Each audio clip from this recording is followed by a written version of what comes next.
Comenzar la plática de hoy. Hoy vamos a hablar sobre la filosofía del budismo Zen.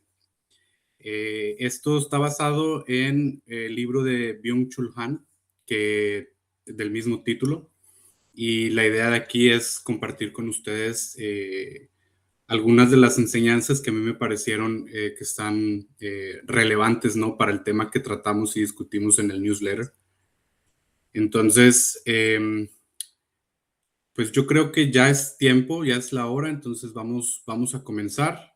Ahí poco a poco las personas que se vayan sumando, pues bueno, los ponemos al corriente. Si tienen alguna duda, está el chat abierto. Tengan toda la disposición de interrumpirme en cualquier momento. Voy a abrir un espacio para preguntas al final, si es que así las tienen. Y bueno, pues vamos a comenzar. La idea es que vayamos, voy a cubrir capítulo por capítulo del libro. Es un libro muy corto, entonces creo que vamos a poder cubrir todo en un periodo de 1 hora, ¿vale? Vamos a comenzar por el contexto, ¿no? A mí me gustó mucho este libro porque desde el contexto de Byung-Chul Han, que actualmente trae una popularidad, ¿no?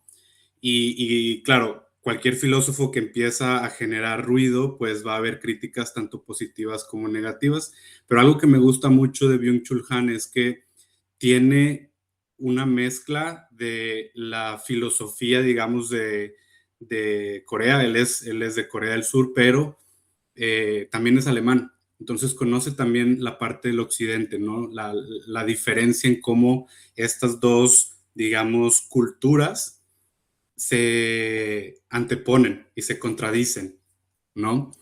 Entonces, lo que él propone en su libro es poner en contraste, ¿no?, este miedo occidental que tenemos en el occidente al vacío, a la nada, ¿no? Y dando un poco de contexto de lo que habla Byung-Chul Han en otro de sus libros que se llama La Sociedad del Cansancio, que en inglés es el Burnout Society, que me parece el término burnout más adecuado, que es este momento en el que ya llegas a estar quemado, ¿no? Psicológicamente estás quemado de estar intentando producir todo el tiempo, que entonces ya no hay ese espacio para el descanso. En el occidente hemos adoptado esa idea de tener que estar produciendo todo el tiempo. Y es cansado, justo como lo dice el libro, ¿no? Entonces, va a llegar un momento en el que nos vamos a sentir que no existe sentido, que no hay un propósito en la vida, porque pareciera que todos nuestros días son iguales, ¿no? Te levantas y vas a trabajar, estás todo el tiempo en la oficina, regresas, ya es de noche y ni siquiera tienes tiempo para hacer tus hobbies, ¿no? Y además, los hobbies ahora los tienes que capitalizar, te tienen que generar algún dinero, ¿no? Tienes que generar algún beneficio económico por medio de tus hobbies. Y a eso agrégale que tienes que tratar de aparentar una vida que no tienes, ¿no? Este esfuerzo constante de estar intentando ser alguien que tú no eres. Bueno, el contraste de lo que propone el budismo zen es la nada. Y vamos a explorar ahorita qué significa la nada, porque a nosotros, o al menos a mí, me aterraba mucho el concepto de la nada cuando vengo desarrollándome en una cultura donde pues realmente tengo que estar produciendo todo el tiempo, ¿no? Y el ejemplo claro es en el momento en que ya te toca descansar, te sientes como culpable de estar descansando porque no estás produciendo, porque tu tiempo no está siendo usado de una manera adecuada, por así decirlo.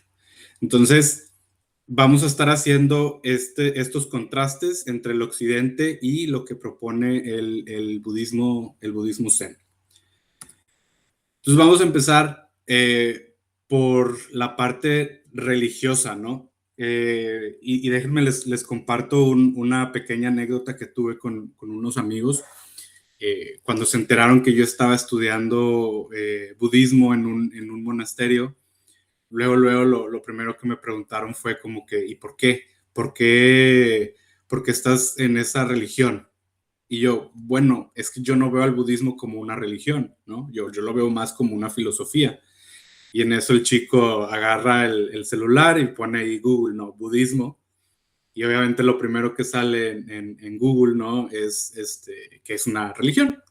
Y sí, el budismo es una religión, pero yo lo que estaba tratando de hacer y qué es lo que voy a intentar hacer en esta presentación es separar un poco esta idea de la religión, ¿sí? Que sí es, pero desde mi punto de vista, y me parece que desde el punto de vista también que pone Byung-Chul Han, es precisamente que no es una religión en sí como nosotros la consideramos en el occidente. Y precisamente el capítulo se llama Religión sin Dios, porque esa es la principal diferencia que tiene el budismo contra cualquier otra religión del occidente. Y yo lo voy a hablar desde mi experiencia del catolicismo, que fue la religión en la que yo crecí, pero creo que aplica para cualquier otra religión que, digamos, tiene un Dios, ¿no? Al que se alaba o se enaltece.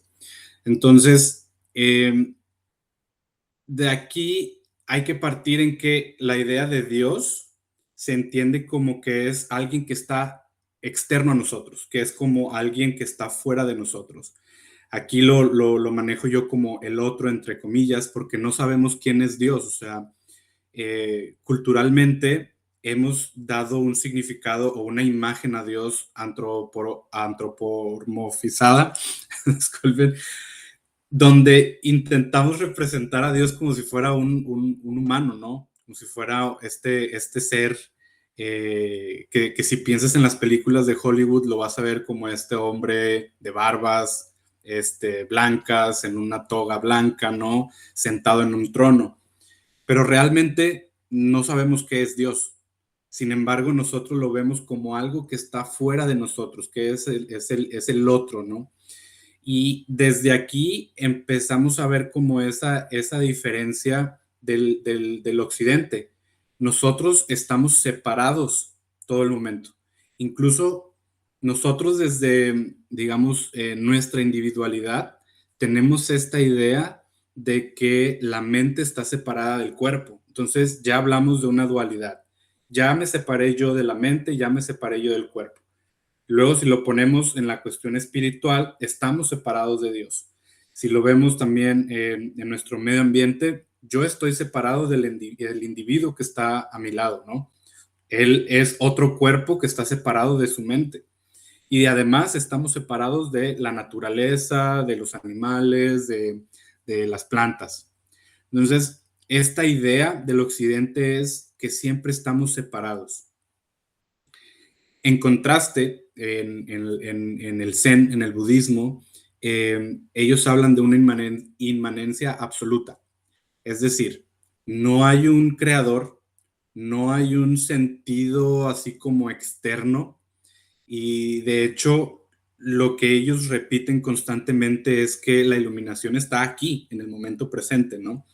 Por eso van a encontrar mucho que cuando se habla del budismo van a encontrar que se habla también de la meditación, que se habla también del mindfulness, que hacen mucho énfasis en el momento presente, en el aquí y ahora, ¿no? Algo que a mí me gusta mucho del budismo es eso, que no hacen esa separación.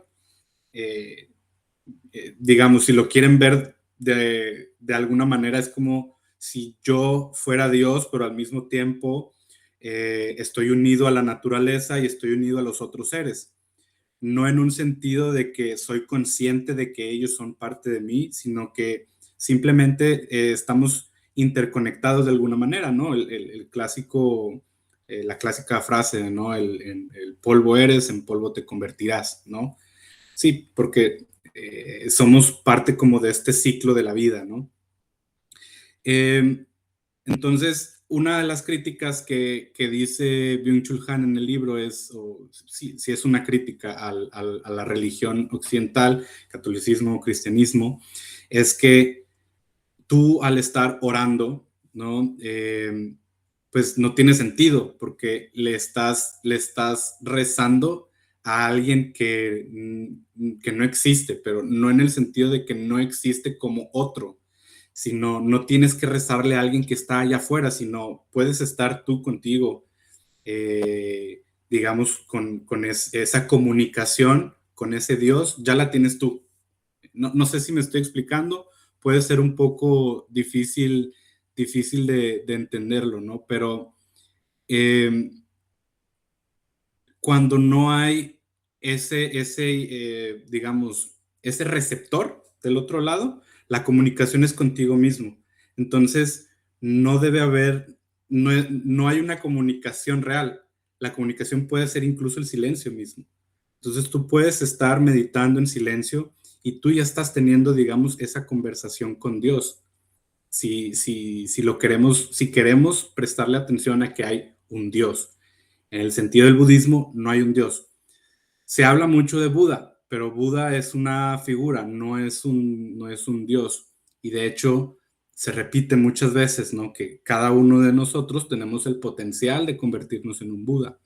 De hecho, cuando tú estás haciendo postraciones al Buda, realmente estás haciendo postraciones a ti mismo, ¿no? A ti mismo y a todos los seres sintientes, porque precisamente somos uno mismo, ¿no? El concepto de la unicidad. En el libro da un ejemplo que a mí me costó mucho entenderlo, ¿no? Donde un monje le pregunta al maestro, ¿no?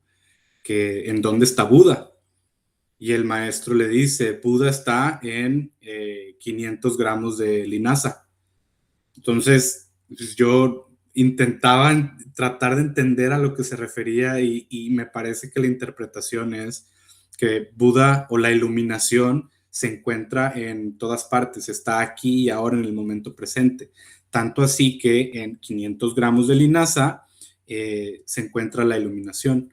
Nosotros creemos que el nirvana, la iluminación o incluso el paraíso, ¿no? Está en otro lugar. Y es esta promesa de que en algún momento voy a llegar a él. Pero no, desde de la perspectiva budista, la iluminación es un estado mental. Entonces, si hablamos de un estado mental, estamos hablando también del momento presente, ¿no? Por eso hacen mucho hincapié en que la iluminación la encuentras aquí y ahora, ¿no? Espero haberme explicado. Yo sé que son conceptos un poco complicados, a mí me cuestan todavía, pero por favor, escriban preguntas y las revisamos en algún momento, ¿vale? Bueno, entonces vamos a pasar al concepto de la vacuidad, ¿no? Entonces, en el occidente nos relacionamos con objetos a través del ego, ¿no? El ego no desde esta idea freudiana, sino el ego como esta figura que adquiere como mucha, donde nosotros tenemos como le damos tanta importancia a nosotros mismos, ¿no? Más como un egoísmo tal, ¿no?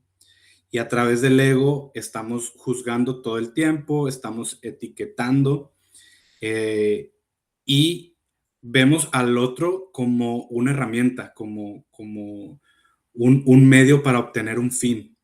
Todo esto a través de el ego. De, ¿De dónde viene esto? ¿No? Viene por ejemplo, de René Descartes, ¿no? De esta idea de pienso y luego existo. Con esto ya él está diciendo que estamos separados, que de lo que les decía en la diapositiva anterior, estamos separados la mente del cuerpo. Entonces, el ego toma un protagonismo en nuestro día a día porque todo el tiempo se va a ver amenazado, ¿no? Todo el tiempo se va a ver amenazado, digamos, del ego del otro. El otro que siempre quiere tener la razón, entonces mi ego se activa y es como, yo también quiero tener la razón y yo quiero ganar y yo soy mejor. Y entonces empezamos a utilizar el ego para embellecer nuestra vida y luego si lo conectamos con la idea que trae Byung-Chul Han de la sociedad del cansancio, utilizamos el ego para construir esta vida, digamos, de Instagram, ¿no? Donde todo es fantástico, donde todo es bello y no hay un espacio para, para emociones que a lo mejor no son vistas como algo positivo, como la tristeza o el dolor. Eh, a ver, entonces, estoy viendo aquí mis notas.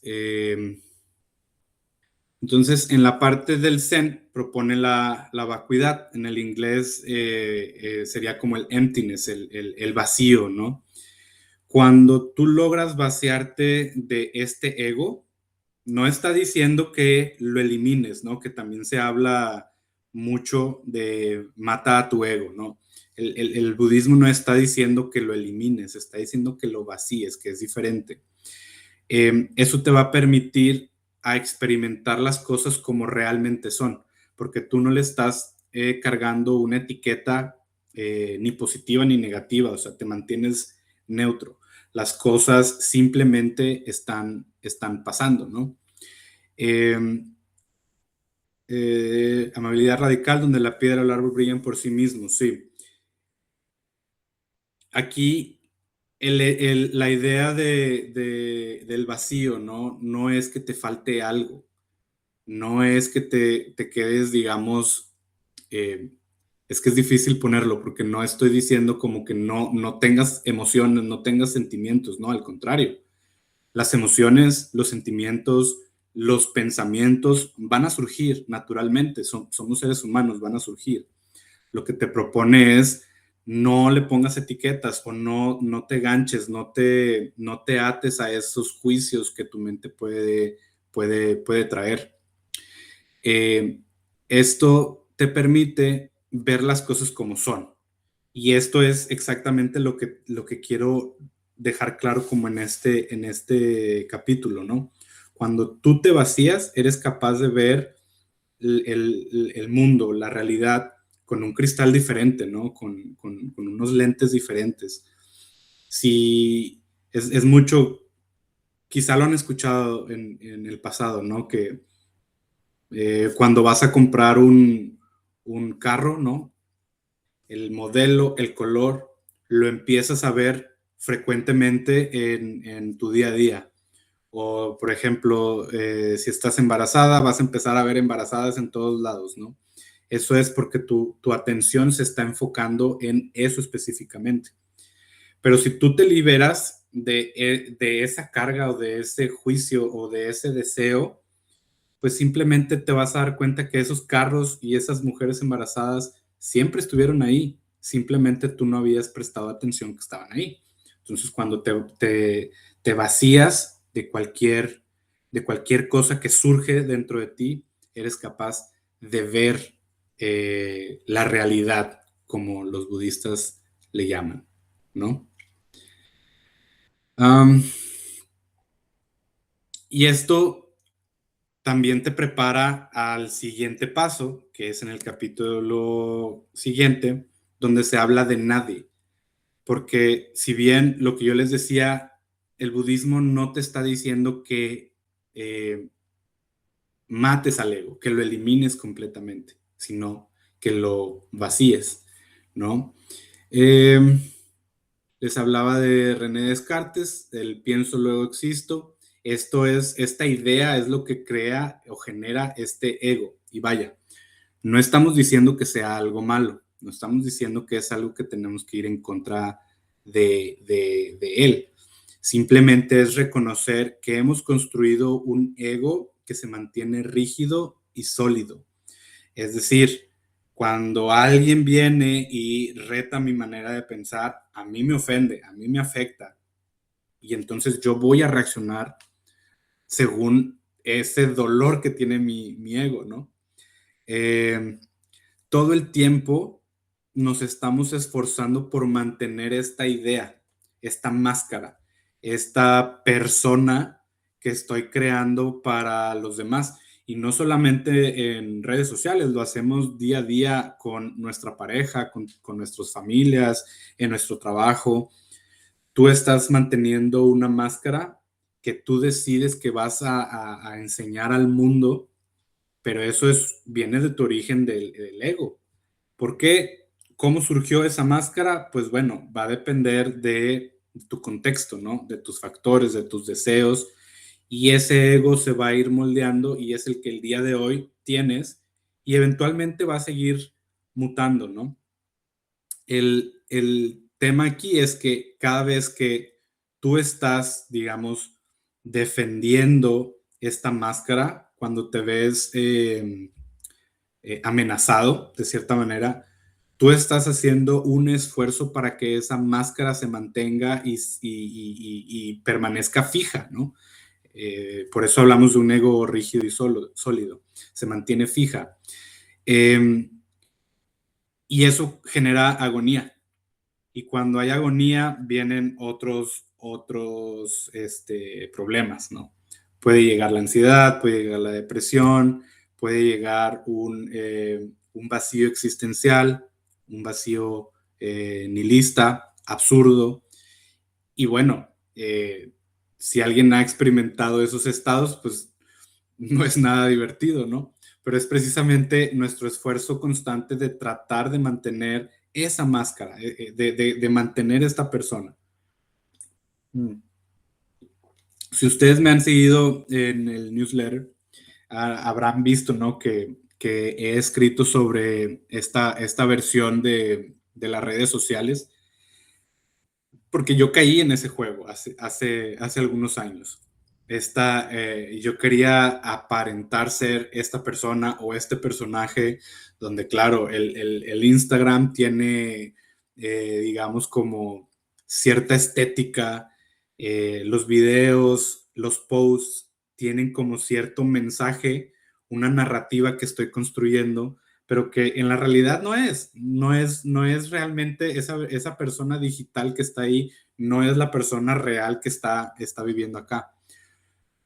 Supongo yo que por eso a mí me cuesta mucho sentarme frente a la cámara, hablar de estos temas, porque estoy en este debate de, a ver, te quiero compartir algo que yo creo que es muy interesante, o al menos es interesante para mí, pero por otro lado, yo no quiero aparentar ser como un experto o nada por el estilo, no me interesa ser ese gurú que te va a dar esos consejos.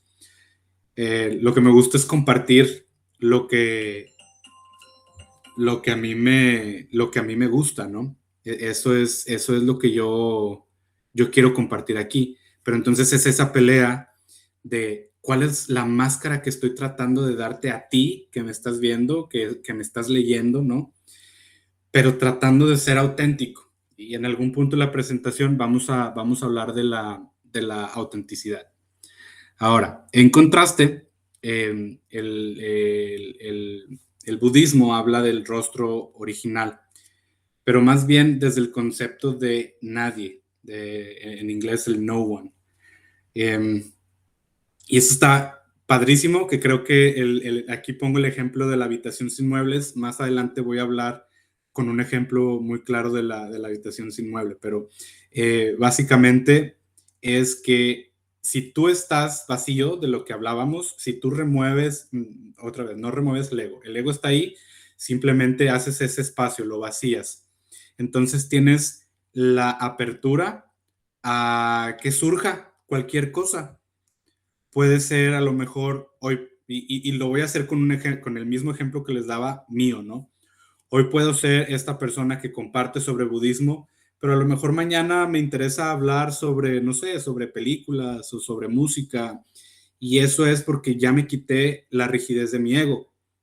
Yo puedo sentarme aquí en esta cámara y hablar de cualquier otra cosa porque, pues, no soy nadie. Entonces, si no soy nadie, puedo ser cualquier persona. Puedo explorar cualquier tipo de intereses. Puedo explorar cualquier tipo de hobbies. Puedo mostrarme al mundo. A lo mejor hoy puedo ser muy buena onda, pero mañana puedo ser un cabrón. Hoy puedo hablar elocuentemente y mañana puedo hablar con puras groserías, porque me permito que surja según lo que está aconteciendo, ¿no? Y obviamente eso va a depender del contexto en el que nos estamos desenvolviendo, ¿no? Em, sí, entonces hablamos como de esta disponibilidad infinita. Si tú logras, digamos, flexibilizar ese ego, entonces le abres la puerta a que ese ego, pues, mute, se transforme y sea diferente, ¿no? Por eso les decía, no estamos intentando matar el ego, simplemente estamos tratando de hacerlo más flexible, vaciar esos juicios, esas ideas preconcebidas que tenemos y entonces poder eh, acercarnos a una experiencia, pues digamos, como más fluida, ¿no? Ok, el habitar. Muy bien. Cuando hablamos del ego, estamos hablando de esta estructura rígida que se parece o se asemeja a una fortaleza, ¿no? Son muros gruesos, cerrados y te están protegiendo, ¿no? Ante cualquier amenaza que se te presente. Y puede ser una amenaza de cualquier tipo, o sea, no necesariamente tiene que ser algo, digamos, eh, complejo. Puede ser complejo, pero también puede ser algo simple, ¿no? Y lo mencionaba hace unos minutos. Eh, Cuando estás tratando de ganar en una discusión, y puede ser que ni siquiera tengas razón, pero el simple hecho de ganar te hace sentir una satisfacción, ¿sabes? Como tener esta satisfacción. Y a veces es nada más pelear por pelear. Eso es lo que hace esta fortaleza. Estás protegiendo esta identidad que tú adoptaste y que tú estás protegiendo todo el tiempo. Pero la fortaleza también puede verse amenazada por cuestiones un poco más complejas, ¿no? Por ejemplo, la muerte. Y vamos a hablar de la muerte, ¿no? El ego no quiere morir. El ego no quiere morir porque eso significa dejar de existir, ¿no? Entonces se va a proteger. ¿Y de qué manera se protege? Creando estas fantasías de que cuando yo muera va a haber un paraíso, va a haber una vida después. Hay gente que cree, piensa que a lo mejor vamos a otra dimensión o nos quedamos aquí, pero en una versión fantasma. Pero es este intento del ego de mantenerse existiendo todo el tiempo. Pero vamos a profundizar más adelante. Lo que quiero resaltar aquí es que el ego se comporta como esta fortaleza y lo estamos protegiendo. Más bien, él se protege a sí mismo, ¿no? En contraste, tenemos el shoji, que son estas, bueno, la traducción aquí le puse la membrana, pero son estas paredes de papel que seguro las han visto en películas o en series. En las casas en Japón, los cuartos están divididos por estas membranas, ¿no? Por estas puertas corredizas que están hechas de papel que te permiten tener como esta flexibilidad de hacer espacios más grandes o más pequeños dependiendo de la situación. Entonces puede ser que en el día, en el día es un comedor, pero en la noche ese espacio se convierte en un dormitorio, ¿no? Les da esa flexibilidad de mover esas puertas para entonces adaptarse al contexto y a lo que está aconteciendo en el momento, ¿no?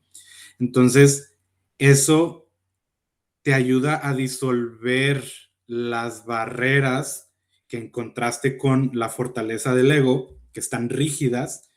En contraste, el shoji te permite adaptarte, te permite fluir. Entonces,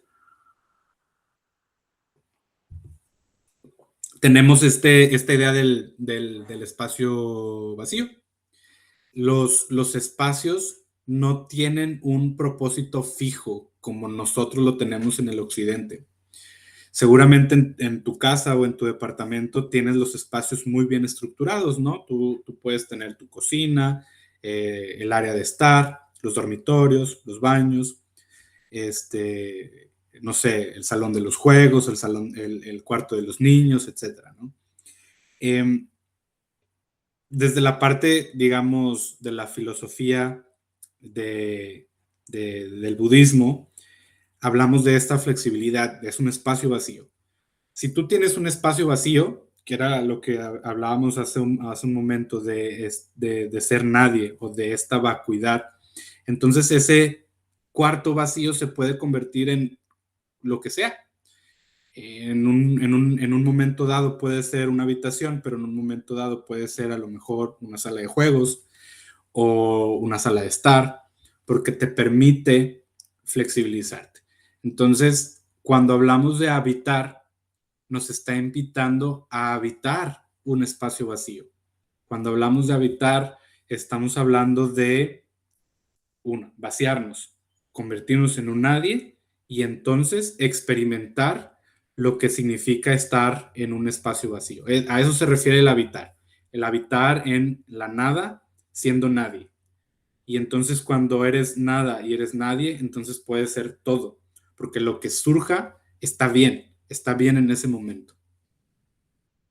Espero, según yo, está muy claro este ejemplo. A mí me gusta mucho la idea del shoji. Nunca lo había visto de una manera diferente, pero tiene sentido, ¿no? Y también tiene sentido que si ellos, la diferencia, digamos, de la diferencia cultural está dada por la filosofía que cada uno cree en ciertas regiones del planeta, ¿no?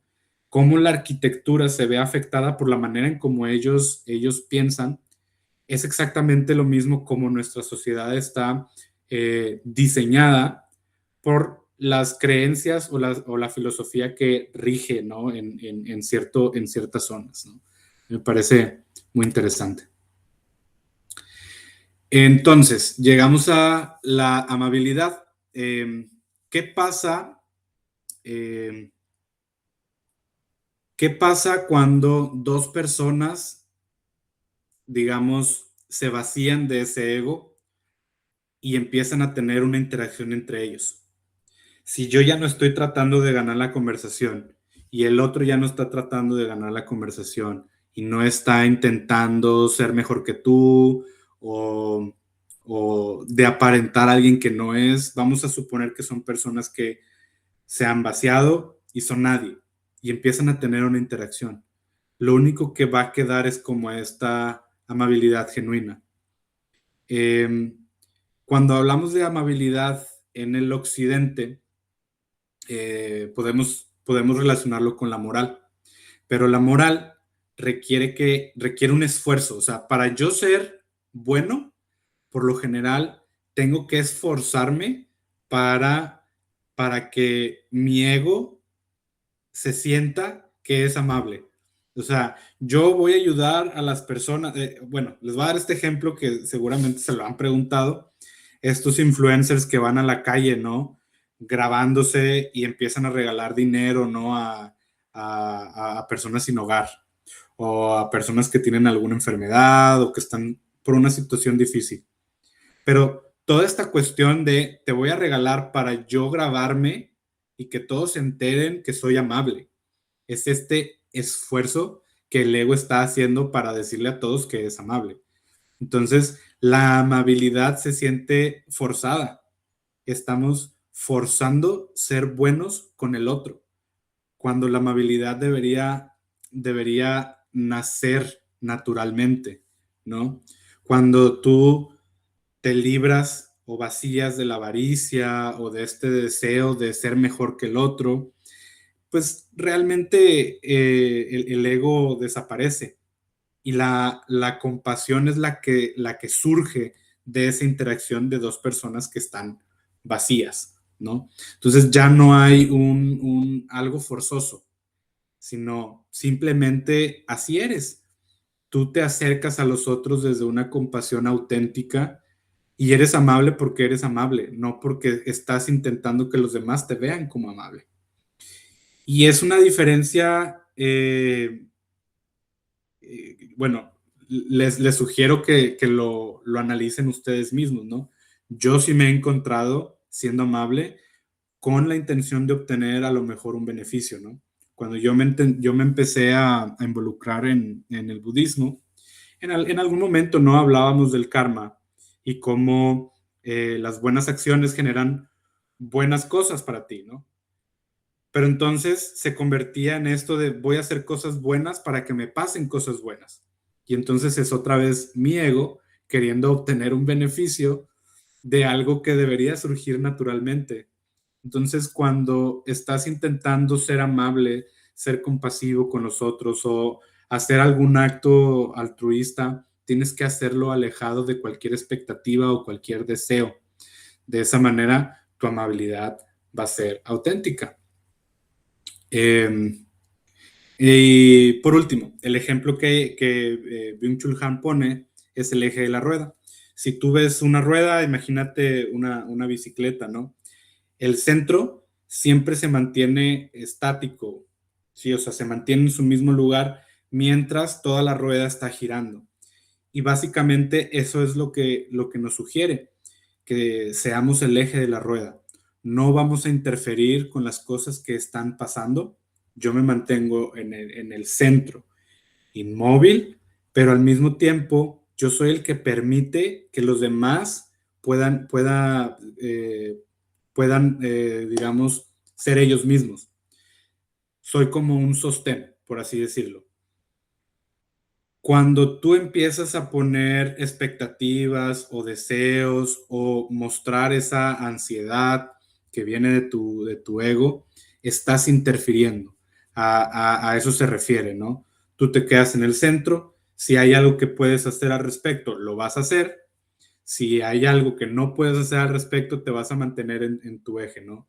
No vas a caer en este juicio, en este deseo, en este sufrimiento, ¿no? A eso se refiere con el eje de la rueda. Y ya este es el último capítulo que habla sobre la muerte. Es uno de mis temas favoritos. Lo he visto desde puntos de vista muy, muy diferentes. Me gusta la propuesta del budismo, pero a ver qué opinan ustedes. Les mencionaba hace unos minutos que el ego está intentando protegerse de cualquier amenaza. La muerte corresponde el enemigo absoluto y en el occidente nos aterra la muerte.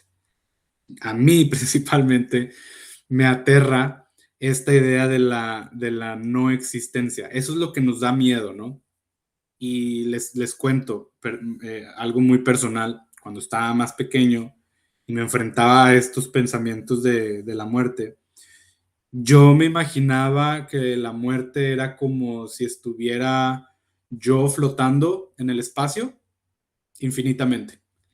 Entonces yo decía, imagínate estar flotando sin gravedad en el espacio, sin luz, sin nada que distraerte, sin nadie con quien hablar por toda la eternidad. Wow, o sea, eso a mí me daba mucho miedo y eso es exactamente lo que le tiene miedo el ego, a no existir. Eh, y entonces ahí es donde este pánico que genera el ego empieza a crear alternativas, ideas que le hacen sentir tranquilidad y calma y es como una solución a la muerte, ¿no? Por ejemplo, esta idea de me voy a morir y voy a llegar al paraíso. Es como una promesa que se hace al ego, es una mentira que se dice el ego para no estar ansioso, para no entrar en esta angustia de si me muero, aquí se acaba todo, ¿no? Eh, pero seguramente si han escuchado algún monje o textos budistas van a hablar que no es diferente, la muerte no es diferente a un sueño profundo. Cuando tú te vas a dormir, tú te vas con la certeza de que vas a despertar mañana, pero esa certeza también es un engaño. No tenemos certeza de que el día de mañana vas a despertar. Sin embargo, te vas a dormir sin ningún problema, ¿no? La muerte es algo similar. No te vas a dar cuenta que estás muerto en el momento que mueras. Es más, no vas a poder experimentar la muerte nunca. porque para poder experimentar la muerte tienes que ser consciente, pero si ya moriste, no vas a ser consciente de tu propia muerte. Podemos experimentar la muerte de otros porque yo soy consciente de que el otro dejó de existir, pero en el momento en que yo dejé de existir, no hay una conciencia que lo interprete, entonces no voy a experimentar la muerte. Desde mi razonamiento, no existe la muerte, ¿no? Pero esa es mi interpretación. La interpretación del budismo es que no mueres porque nunca estuviste separado del todo. Es una ilusión creer que estamos separados del todo, pero en el momento en que mueres regresas de donde sea que venimos. Es exactamente lo mismo que si yo te pregunto si recuerdas antes de tu nacimiento, no tienes idea de dónde vienes. Es exactamente lo mismo que va a pasar en el momento en que mueras. Vas a ir a no sé dónde. Quizá vas a regresar. Y la idea que trae aquí como, digamos, analogía es la ola de mar. La ola, ustedes saben, cuando llega a la orilla, llega la ola, se desvanece y después se retrae y regresa al mar. Y es exactamente esta idea. Vas a regresar a eso, que es lo que sea que hay allá afuera, a la nada, ¿no? Pero no es una nada como las que les describí. No es una oscuridad consciente, es una nada que ya estamos viviendo el día de hoy. Por eso es la invitación de vaciarte hoy, de experimentar la muerte hoy, para que el día que sí sea tu muerte, no va a ser nada diferente para ti, no va a ser nada nuevo para ti, simplemente te vas a dejar ir a la nada, te vas a entregar a esta nada, ¿no? Entonces, la culminación de este concepto de nadie es para desmantelar esta identidad rígida. No existe un ser fijo que se pueda aniquilar, que se pueda matar. Y como les decía, no es una oscuridad consciente, es más como un sueño profundo donde la mente por fin se libera, donde no hay una conciencia y regresas a esta mente, digamos, natural. Aceptar la finitud, entonces, es vivir la vida auténtica, que es una propuesta que hacía, por ejemplo, Heidegger. Hablaba de la autenticidad, de cómo la autenticidad vendría siendo como quitarte esas máscaras y vivir de la manera que es tu yo real. Porque como ya no tienes miedo a morir, entonces tienes la oportunidad de experimentar y hacer lo que tú quieras en esta vida. Pero ya no desde el ego, sino desde esta naturalidad de querer experimentar la vida, y te vas a dar cuenta que ya no vas a buscar como grandes cosas, te vas a dar cuenta que la vida se puede experimentar desde tu cotidianidad, ¿sí? Bueno, aquí tengo una pregunta. ¿Cómo te entregas a la nada en el día a día? Hablando de una aplicación cotidiana, ¿cómo te imaginas o crees que luce? ¿O qué proponen para aplicarlo a la cotidianidad? Me parece que esto lo voy a decir aquí. Bueno, antes de pasar a cómo vivirlo en la vida diaria, me gustó esta cita de Eckhart Tolle, que dice: el secreto de la vida es morir antes de morir y descubrir que no hay muerte. Solo el que no es nadie lo es todo. Entonces, se conecta muy bien con la idea de este ser nadie. Cuando eres nadie, entonces puedes surgir muchas alternativas, muchas versiones de ti y sentirte cómodo siendo tú, siendo natural. Y aquí en esta slide creo que puedo responder la pregunta de Maika. ¿Cómo vivir el Zen? ¿Cómo podemos estar cómodos con la cotidianidad? Bueno, Creo que no lo mencioné, pero una de las bases del budismo es esta idea del sufrimiento, ¿no? El sufrimiento se genera por este deseo constante de algo. O sea, no es suficiente lo que tenemos. Y a medida de que deseas más, siempre va a haber algo que desear. Entonces, tú puedes desear el día de hoy un carro, ¿no? Compras tu carro y después dices, híjole, creo que ahora me falta una camioneta. Entonces ahora vas a una camioneta. Oh, ¿sabes qué? Ahora me falta, no sé, un deportivo. Entonces vas a un deportivo. Y entonces vas un deseo tras otro, tras otro, tras otro. Entonces, cuando sientas esta necesidad de necesito, de quiero algo más, no soy suficiente, algo me falta, en vez de ir a satisfacer ese deseo, lo que tienes que hacer es reconocerlo como un espacio libre, esta habitación vacía. Es como decir, tengo este deseo de comprar un coche, ¿no? Pero en ese espacio puede surgir otra cosa, no tiene que ser un coche, puede ser otra cosa. O quizá es aceptar que quieres el coche, pero no desde un deseo de aparentar, sino desde una necesidad. Necesito un coche para poder ir a trabajar, por ejemplo. Y de esa manera ya no tienes que alimentar a ese ego, sino utilizas las cuestiones materiales como herramientas y no como un medio para sentirte, para satisfacer esas necesidades. Ajá. La acción de la no mente, el mushin.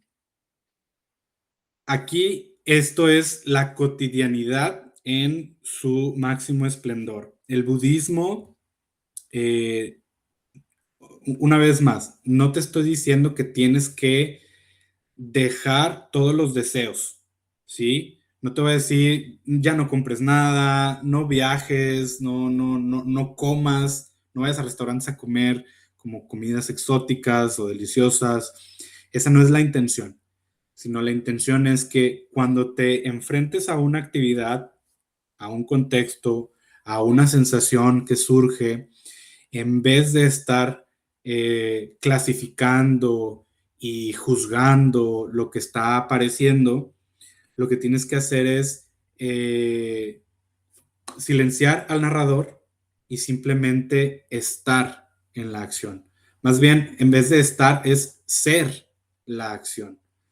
Entonces, sí, el ego va a empezar a hablar, va a empezar a decir muchas cosas y la idea no es callarlo, la idea es nada más reconocer que está hablando, que está ahí, que está existiendo, pero simplemente para ti en ese momento lo que te interesa es la acción del momento, porque esto lo puedo conectar con la idea de la habitación vacía, ¿no? Si en un dado momento surge una emoción o surge una situación, te vas a entregar a ese momento, ¿no?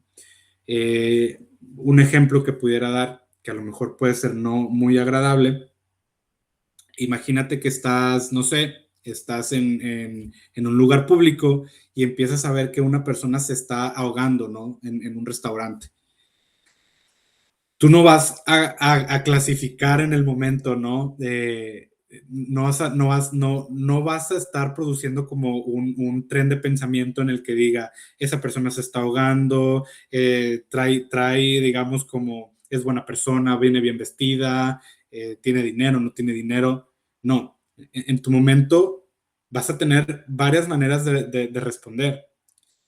En una habitación vacía, tú puedes ser la persona que corra a ayudar y entonces te puedes convertir en este superhéroe que salva. O a lo mejor tienes conocimiento de primeros auxilios, ¿no? Entonces te puedes convertir en este paramédico. O quizá a ti te asusta, ¿no? La situación. Entonces tú decides correr, huir del lugar. Entonces te conviertes en esta persona que evita. Ahora, ninguna de estas cosas significa que es mejor o peor. Simplemente significa que puede surgir en ese momento. En una habitación vacía te puedes convertir en el que tú quieras. Lo que te invita el budismo es, ok, si decides ser el que va a salvar, si vas a ser este paramédico que va a ir a salvar, toda tu atención va a estar en salvar a esa persona. Si tu decisión es correr, huir del lugar, pues entonces tienes que concentrarte en correr y en huir del lugar. No estar pensando en soy una buena persona, uy, tuve que haberlo ayudado, etcétera, etcétera. No. Si yo tomé la decisión de ir corriendo hacia el otro, hacia la otra dirección, toda tu atención en correr hacia la otra dirección. Porque esa idea de empezar a juzgar ya es nuestro ego. Pero si tú te enfocas simplemente en la acción, da igual si lo ayudaste o no lo ayudaste. Tú te quedaste en la acción, ¿no? Y ahora, en el último concepto, volvemos a esta idea del eje y la amabilidad.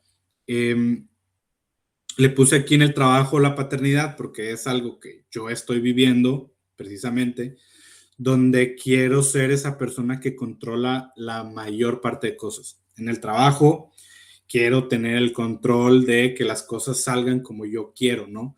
Esta idea egoísta, y la reconozco, de asumir que las demás personas no saben hacer bien su trabajo, de que no son buenas, su calidad no es buena, no responden de la manera en que a mí me gustaría responder, pero ¿quién garantiza que la manera en que yo lo hago es la correcta?